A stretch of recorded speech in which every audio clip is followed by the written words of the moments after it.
In this video, I will show you how to change password on Windows 11. This should be a quick and easy tutorial to follow, but before we do continue, please consider leaving a like on the video and also subscribing to the channel.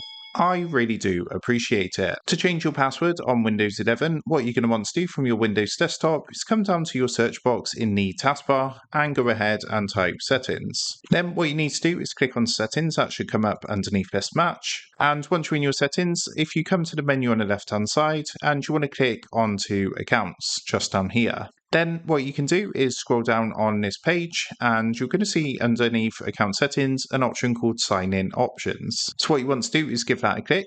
On the next screen, you're going to see at the top ways to sign in and you're going to see the option for passwords. So what you need to do is give this a click and then you're going to see a change button. So if you actually give this a click, it's going to ask you to enter your current password first of all. Once you've done that, click next at the bottom. And then what you need to do is enter your new password into the box here and confirm your new password.